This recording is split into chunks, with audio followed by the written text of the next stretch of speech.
এখন আমরা শিখবো পৌনঃপুনিকের যোগ কিভাবে করতে হয়। এই ম্যাথটা কিন্তু কি অনেকের কাছে কি অনেক জটিল লাগে, সেটাকে আমরা এখন সহজ করার চেষ্টা করবো। কিরকম? একটা ম্যাথ দিলো, বললো 1.345 পৌনঃপুনিক 5 এর উপর, আর এখানে একটা ম্যাথ দিলো এরকম 0.3157 6 পৌনঃপুনিক আছে কার কার উপর? 5 এবং 6 এর উপর, ঠিক আছে। আরেকটা ম্যাথ দিয়ে দিল এরকম, বললো কি 8.05678, সেক্ষেত্রে পৌনঃপুনিক আছে 7 এবং 8 এর উপর, ঠিক আছে। এরকম একটা ম্যাথ দিয়ে বললো আমাকে এই পৌনঃপুনিক এইগুলোকে যোগ করতে, ঠিক আছে। সেক্ষেত্রে আমরা যোগ করার জন্য পৌনঃপুনিকের যোগগুলো একটু কি অনেকের কাছে কঠিন মনে হয়, সেটাকে আমরা এখন সহজ করার চেষ্টা করবো। কিরকম?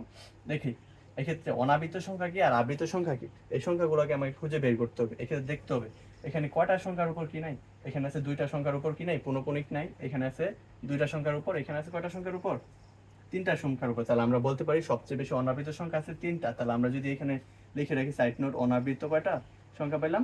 তিনটা পেলাম। অনাবৃত পাইছি তিনটা। সেক্ষেত্রে দেখে এখানে এখন এখানে পৌনঃপুনিক আছে একটা, এখানে আছে তিনটা, এখানে আছে দুইটা। তাহলে আমরা যদি কি পৌনঃপুনিক, এখানে একটা সংখ্যার উপর পৌনঃপুনিক আছে, সেজন্য এখানে একটা পৌনঃপুনিক আবৃত সংখ্যা, এখানে তিনটা সংখ্যা, এই যে মাঝখানে সংখ্যার উপর কিন্তু কি পৌনঃপুনিক হবে। এখানে না থাকলে সেটা পৌনঃপুনিক অভ্যন্তরীণের ভিতরে পড়ে যায়, সেজন্য এটা তিনটা সংখ্যার উপর পৌনঃপুনিক, আর এখানে আছে দুইটা সংখ্যার উপর পৌনঃপুনিক। তাহলে এক্ষেত্রে আমরা বলতে পারি আবৃত আছে 1 3 2। তো সেই ক্ষেত্রে এখানে কি করব, আমরা এই 1 3 2 এর লসাগু বের করে ফেলবো। তাহলে এখানে লসাগু পাবো কত? 6। এটার জন্য আবৃত সংখ্যার জন্য লসাগু পাবো 6। সেই ক্ষেত্রে এরপরে কয়টা সংখ্যা হবে সেটা বের করতে হলে আমার কি করতে হবে? অনাবৃত এবং আবৃত সংখ্যা যোগ করে দিতে হবে। তাহলে আমরা যদি এখানে 3 আর 6 যোগ করি তাহলে কত আসে? 9 পাবো। তাহলে এক্ষেত্রে আমার সংখ্যা হবে কয়টা? এটার পরে 9টা সংখ্যা হবে। কয়টা সংখ্যা হবে? 9টা সংখ্যা হবে। সেই ক্ষেত্রে যদি আমরা মান বের করতে চাই, তাহলে এই ক্ষেত্রে পৌনঃপুনিক আছে 5। তাহলে এই ক্ষেত্রে আমরা কি বলতে পারি? এই 5 সংখ্যাটাই বারবার পৌনঃপুনিক হয়, তাহলে কয়টা সংখ্যা বলছিলাম? 9টা। তাহলে কয়টা হবে? মাত্র 4টা হয়েছে, আর 5টা দিতে হবে। 2 3 4 5। তাহলে এই ক্ষেত্রে আমরা 9টা সংখ্যা পেয়ে গেলাম ওই ক্যালকুলেশন থেকে। তো এই ক্ষেত্রে আমার কি করতে হবে? এই ক্ষেত্রে মানগুলো কি করতে হবে? 9টা ঘর পর্যন্ত নিয়ে আসতে হবে। এখানে দেখা যাচ্ছে অলরেডি 5টা আছে, তাহলে আমার আর কি করতে হবে? আরো 4টা নিতে হবে। তাহলে কি কি নিতে হবে? এখানে 5 এর উপর এবং 6 এর উপর পৌনঃপুনিক ছিল, সেজন্য আমরা কি করব? এই সংখ্যাটাই বারবার কি করব? লিখবো। তাহলে 5 7 6। তারপর আরেকটা ঘর ফাঁকা আছে, সেজন্য আমরা কি আবার এখানে 5 লিখে দিব, ঠিক আছে। তো সেক্ষেত্রে এখানে কি 0 5 6 7 8, 7 এবং 8 এর উপর পৌনঃপুনিক ছিল, সেজন্য আমরা কি করে দিব? এখান থেকে 5টা ঘর তো অলরেডি আছে, তাহলে আর 5টা করে আমরা কি করতে হবে? 7 8 7 8 দ্বারা যোগ করে নিয়ে আসতে হবে, ঠিক আছে। তারপর এখানে আমরা কি করে দিব? যোগ করে দিব। কিন্তু দেখা যাচ্ছে এখানে কি একই সংখ্যা বারবার রিপিট হচ্ছে, এখানে 5 7 6 রিপিট হচ্ছে, এখানে 7 8 রিপিট হচ্ছে। সেজন্য এখানে যদি আমরা সাদামাটা যোগ করে দিই, তাহলে কিন্তু কি এই ক্যালকুলেশনটা ভুল হবে। সেটাকে সঠিকভাবে নিয়ে আসার জন্য কি করতে হবে? আমাকে দেখতে হবে আমরা কোন সংখ্যার উপর পৌনঃপুনিক ছিল। এক্ষেত্রে আমরা পৌনঃপুনিকটা বসাতে হবে, ঠিক না?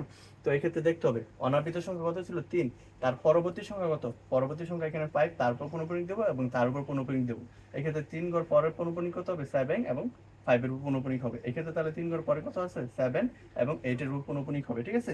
তাহলে সেই ক্ষেত্রে দেখতে হবে এই যে এবং অনাবৃত এবং আবৃত সংখ্যার পর এই ক্যালকুলেশনটা যদি আমরা যোগ করি, তাহলে আমাদের কি আনসার ভুল আসবে। সেজন্য এটার ভুলটাকে কি করার জন্য, দূর করার জন্য গণিতবিদ এভাবে প্রমাণ করছে যে কি এই যে পৌনঃপুনিকের 2 ঘর এইভাবে লিখবো। এখানে পৌনঃপুনিকের 2 ঘর, এখান থেকে পৌনঃপুনিকের 2 ঘর লিখবো, ঠিক আছে।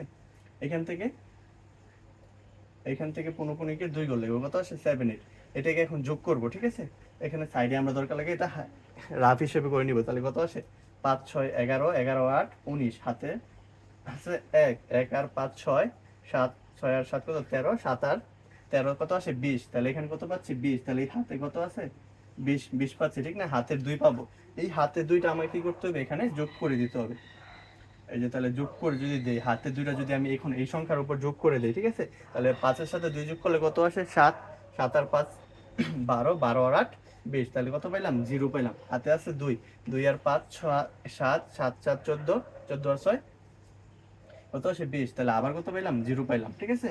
তো সেক্ষেত্রে যদি আবার আমরা যোগ করি, হাতে কত ছিল? 2 2 আর 5 7 7 7 14 14 আর 8 যোগ করলে কত আসে? 22 22 এর 2 হাতে কত আছে? 2 2 আর 5 7 7 আর 5 12 12 আর 7 19 19 এর 9 হাতে আছে 1 1 আর 8 9 9 6 15 15 আর 5 20 20 এর 0 হাতে আছে কত?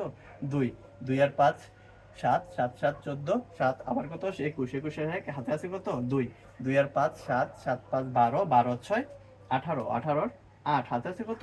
1 1 আর 4 5 5 আর 1 6 6 আর 5 11 11 আর 1 হাতে আছে কত? 1 1 আর 3 4 4 আর 3 7 7 এ 0 7, ঠিক আছে? তাহলে হাতে কোনো নাই, তাহলে এক্ষেত্রে যদি আমরা যোগ করে দিই 1 আর 8 যোগ করলে কত আসে 9, তো এখানে দশমিকটা এখানে হয়ে যাবে। তাহলে এটা কিন্তু কি এই পৌনঃপুনিকের যোগের সবচেয়ে সঠিক নিয়মে ম্যাথ করার জন্য কি বেস্ট আনসার, ঠিক আছে? তো আমরা এটা কি করে দেব, এভাবে সমাধান করে দেব। তাহলে আমরা কি বললাম, পৌনঃপুনিকের এই টাইপের যোগগুলো করতে হলে আমাকে কি করতে হবে, সেক্ষেত্রে এইখানে এই যে পৌনঃপুনিক ছিল সেটাকে আমার কি করতে হবে, ক্যালকুলেশন করে নিয়ে আসতে হবে। এখন কুত্তা ডাকতেছে, এখন আর কথা বলা যাবে না।